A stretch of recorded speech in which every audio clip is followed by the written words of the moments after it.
back to another Artifact Corner. Today we will be looking at a tea set made sometime in the early 1830s.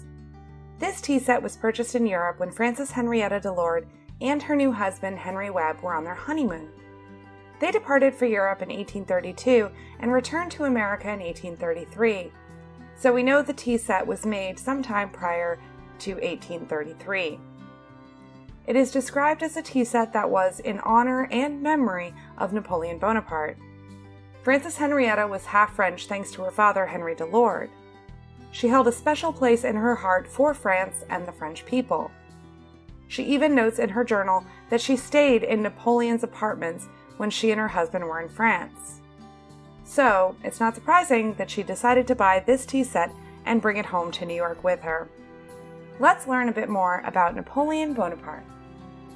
Napoleon was born on the 15th of August, 1769, on the island of Corsica. He had an elder brother, Joseph, and later 6 younger siblings, Lucien, Elisa, Louis, Pauline, Caroline, and Jerome.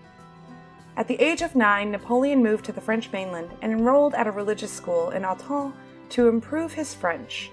His mother tongue was the Corsican dialect of Italian. Although he eventually became fluent in French, he spoke with a Corsican accent, and his French spelling was quite poor.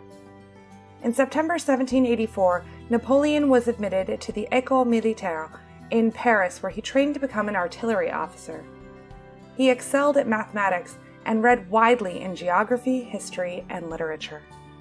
He graduated in September 1785, and Napoleon was commissioned as a second lieutenant. By 1793, Napoleon had become a general and was leading campaigns throughout France and Italy. In 1796, he met his future wife at a ball. In less than 2 months, he and Josephine were married. 2 days after their wedding, he left to lead an army into Italy. He wrote to his new bride, "Every moment separates me further from you, my beloved, and every moment I have less energy to exist so far from you. You are the constant object of my thoughts." By 1719, the French government was a group of powerful men called the Directory.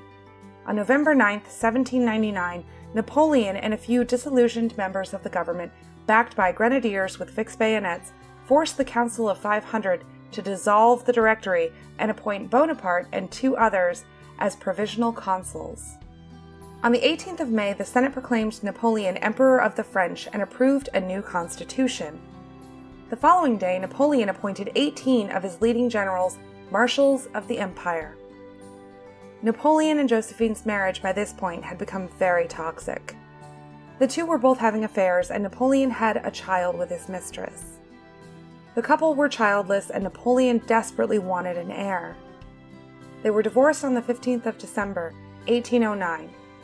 Napoleon was deposed for a second time and exiled to the island of St. Helena, where he passed away on May 5, 1821, at the age of just 51. This tea set is in excellent condition, despite its almost 200 years of age. There is very little wear on the pieces, and they are just stunning. The gold and black motif would fit into almost anyone's modern decor today. We are so lucky to have these pieces in our collections. Thanks so much for stopping by.